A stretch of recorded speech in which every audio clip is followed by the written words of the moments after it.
Welcome back to A Misogyny. I'm your host, Hannah Blue. This is episode 17. What female empowerment is and what it isn't. Today's episode will focus on viral stories about women in sports and entertainment. Let's talk women's basketball.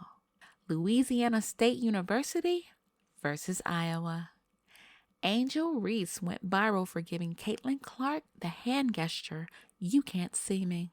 Looking dead at Clark, she did it and tapped her ring finger. And people lost their damn minds. Now, "You Can't See Me" wasn't created by WWE star John Cena. He made it popular, but the gesture came from a member of G-Unit. That's right, a rapper, Tony Yayo. And he did it first in a 2005 video with 50 Cent, "So Seductive." And Cena has given credit to Tony. When he was on Jimmy Fallon's show, he said he took the gesture to another level after his brother dared him to do it on TV. By then, memes took over and made "You Can't See Me" go viral. Well, it ended up on the basketball court. And like Ray J said, Clark did it first when Iowa beat Louisville to enter the Final Four, 2 games prior to playing LSU. And unlike Reese, she was praised for it, not criticized. She was even praised by Cena himself. He said, even if they could see you, they couldn't guard you. He congratulated her and Iowa on a historic performance and advancing to the Final Four. So what did Reese get when she did it to Clark? Racism. Former Giants quarterback Danny Cannell called it classless. Sports journalist Jose de Jesus Ortiz also called it classless. Barstool Sports founder Dave Portnoy said, "Classless piece of shh." And to this, NBA legend Shaq tweeted, "So is your mother." Love it. Keith Olbermann tweeted, "What an effing idiot.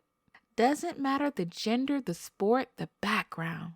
You're seconds away from a championship and you do something like this and overshadow all the good. Mindless, classless. And what kind of coach does this team have?" And Shaq checked him too. He said, "Shut your dumb ass up and leave Angel Reese alone." Good old Olbermann had to walk back those tweets. He said, "I apologize for being uninformed last night about the backstory on this. I don't follow hoops, college or pro, men or women. I had no idea about Clark. Both were wrong." Olbermann then went to his podcast to criticize Reese and Clark, calling them classless winners who were willing to overshadow their own team's victories. My take? If you don't know anything about basketball or the players, say nothing. And I noticed he didn't say anything when Clark did it. How could he not know the backstory when people were praising Clark left and right? Now he's saying both are classless only to cover for what he said about Reese. Let's strip it down to what it really is, shall we? Angel Reese is black. Caitlin Clark is white. He knew that, didn't he? So did the other fools who tweeted their ignorance. None of them slammed Clark when she did it. And here's why. You see, people want to say what they want to say. What they don't want is to be called racist or be accused of being biased. But that's exactly what they are. Biased. You see, social media is a tool for people to say in front of the world what they would normally say in the privacy of their homes. I say it all the time. People out themselves every day. Podcast host Anna Horford had a point. She asked, why are the white athletes given much longer leashes when it comes to what constitutes as over-the-line behavior? Black athletes do it, and they're thugs or classless, while white athletes do it, and they're competitive. I think ESPN panelist Kevin Blackistone hit it on the head. He said, and I'm paraphrasing, Jack Johnson became the first black heavyweight boxing champion and was labeled a coward for using the same defensive style of boxing white fighters were praised for. He also tweeted, NFL halfback Joe Lilliard was criticized in the 1930s for being just as cantankerous as white players, yet the white players received no backlash. I'm going to quote what he told Morning Edition. We've been conditioned into judging similar, if not the same, behavior by white athletes and black athletes differently.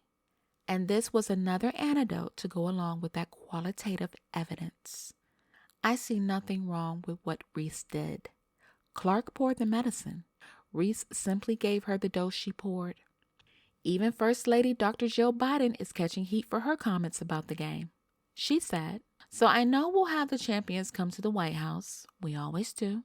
So we hope LSU will come. But, I'm going to tell Joe I think Iowa should come too because they played such a good game." To that, LSU said, "We not coming. Period." First of all, no runner-up has ever been invited to the White House. It's a blatant slap to LSU. They won. Why should they share the spotlight? 2, I don't see any babies on Iowa's team. These are female athletes. They're not going to drop dead because they lost. Losing a game is not a boo-boo for the White House to kiss. I think the White House should focus on millions of people losing their health care benefits once the pandemic relief order ends. Worry about the people who can't buy food with inflation in full force. Worry about COVID still spinning around. And above all, with 2024 just around the block, concern yourself with not offending the black voters your husband needs to stay in the White House. Reese called Biden's offer a joke, but I say her words were a check she can't afford to cash with black voters. Let's be honest. I think Biden's support from the community is shaky. "We haven't forgotten," he said. "If you have a problem figuring out whether you're for me or Trump, then you ain't black." No, we haven't forgotten. Biden is in office because he was the lesser of two evils. We were sick of Trump and scared to death he'd be president again. I know many black people who vote Democrat, so we won't have to go back to the cotton fields. But I don't feel this community is so in love with Biden. I would have rather seen a woman as president than another man. As for his wife, that wasn't a way to empower women. Her press secretary tried to clean up her words, stating they were intended to applaud the historic game and all women athletes. Well, all women athletes didn't win. LSU did. And no one should have to walk back her words. She should have known better. Dr. Biden isn't a baby who touched a hot stove. She's catching heat in the media because she turned the stove on. Period. Reese's coach says Reese isn't going to apologize, and I agree. She shouldn't. I like Angel Reese. She stands up for herself and takes no prisoners. How does she feel about the backlash? She said, "All year I was critiqued for who I was. I don't fit the narrative. I don't fit the box that y'all want me to be in. I'm too hood. I'm too ghetto. Y'all told me that all year. But when other people do it, and y'all don't say nothing." So this is for the girls that look like me, for those that want to speak up for what they believe in. It was bigger than me tonight, and Twitter is going to go into a rage every time. And I'm happy. I feel like I've helped grow women's basketball this year. I'm looking forward to celebrating, and then next season. And on ESPN's NBA Today, she said, "I've been dealing with it since high school, so obviously it's not new for me. It's just it is what it is, and I accept it. And I want to take on that role of being the black woman that's going to stand up for the girls that may not have a voice. I'm down with that. I don't care what anybody has to say about me. I love who I am. I am authentically me." We love who you are too, Reese. Congratulations to LSU. My next story, Carrie Underwood. This episode is about female empowerment. I don't have to agree with politics to see when women are torn down for no reason. Now, I remember Carrie from American Idol. She attended the CMT Awards, and I thought she looked great. So did others. And the comments flowed. Best legs in the business. I'm so jealous. And those legs are surely registered weapons. Wow. But when you put yourself out there on social media, you open yourself up to criticism. And it came faster than the time it took for John Wick to kill dude with a book in John Wick 3. Can't wait to see John Wick 4, by the way. Hi, Keanu. I love him. Back to Carrie. And here came the jealousy. I know she works hard for those legs, but sometimes people take it to extremes. Maybe do some calf raises? Too many leg days, said another. Another comment. She is beautiful, but is she going into a bodybuilding competition? Those legs are a little much. One person summed it up perfectly. To anyone making negative comments about her legs, I'm going to need you to post a picture of your legs along with your jealous comments. Keep shining bright, babe. I don't even need to add to that. Carrie looked good. It's just something about insecurity that brings the ugliness out in people. Now, had she gained weight, people would have had something to say about that. And speaking of the unfairness plus-size women get, moving on to Euphoria's Barbie Ferreira. She told why she left the show, and here's what she said. I don't just want to be the fat best friend. And I feel her. She's echoing what many women have been spouting for a very long time. Fat women are portrayed as less attractive, the comedic relief, less intelligent as their beautiful skinny friends, or criminals in films. And we're sick of it. Seldom do we see the fat girl getting the handsome guy in the story. And if we do, it's due to pity or him being hit on the head with a gargoyle, implying he has to be impaired to see a fat woman as viable. I sugarcoat nothing here. And I don't believe fat should be a bad word. Even in K-dramas, you don't see the big girls winning. Yes, I've recently started watching K-dramas, you guys. Not the romantic ones because they give me a headache. But if it's about cops or sci-fi, I'm there. I just finished Flower of Evil, The Glory, and Beyond Evil. Now I'm on Hellbound, and it's good. The cop that was in Beyond Evil is in Hellbound too. I think I might do an episode on these K-dramas because I really like them. I'm probably going to combine a breakdown of the dramas with more BTS news. RM recently did a live on Weverse and he spoke out on some of the comments. I thought that was interesting because he saw the toxic behavior I've been talking about for a while. He also gave an update on where they're going to go as a group. And Tay did an interview with emojis. I thought that was pretty cool. I don't have enough ARMY listening to me at the moment to do more full episodes on BTS, but I think a combination episode would be great. Sorry for going off topic for a bit. Back to Barbie. I applaud her for standing up for not wanting to be a sidekick. I liked how she said, don't believe everything you read. She said she never walked off the set and her storyline had run out of gas. People really liked her character, so I hope she's picked up elsewhere. Representation matters. My next story. Here's a former fat girl I don't root for. Escapes Latasha Scott. Now it's being rumored she stole $30,000 from her sister and former bandmate Tamika Scott. Her sister says Latasha apologized for the drama, but I noticed she didn't apologize for stealing her money. My opinion, I think she did it. And that's not defamation, that's my opinion. I think she stole it and I think she's dirty. You don't do your sister like that. I have a sister. I wouldn't steal 30 cents from her. Tamika heard and received Latasha's apology and says she's on board with having a relationship with her sister again. Now they haven't talked. Tamika changed her number, and rightfully so.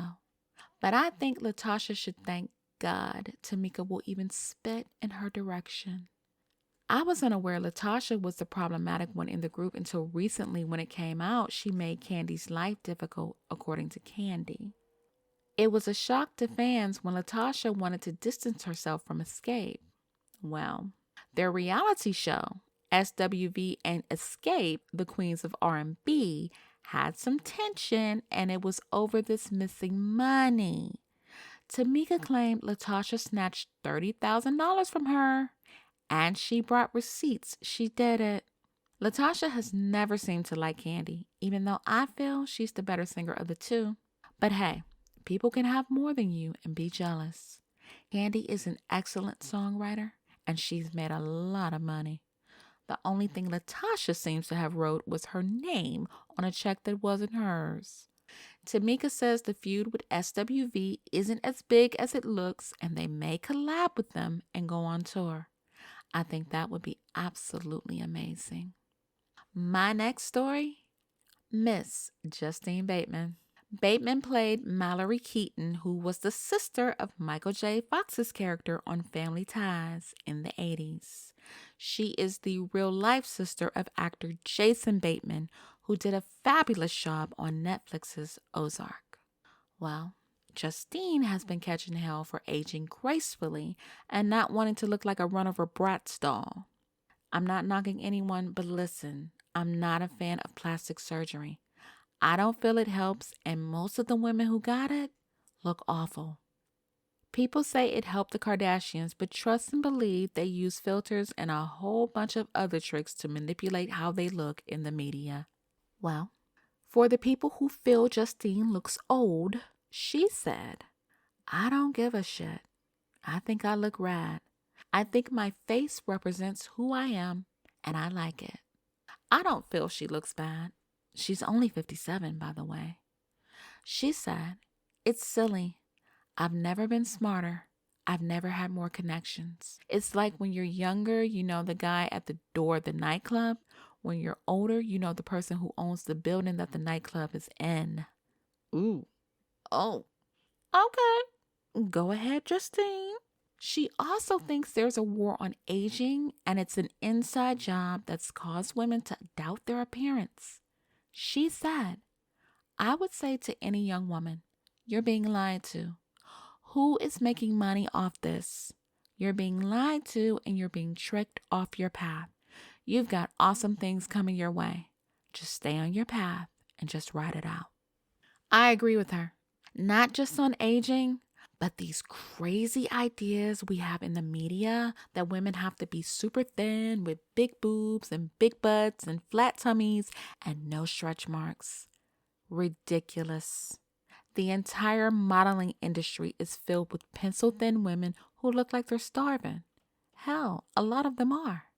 When it comes to plastic surgery, beautiful women, again, I'm not going to say any names, have butchered themselves, even to the point where Hollywood won't hire them anymore. You go to a doctor for a fountain of youth and end up getting ink in the well.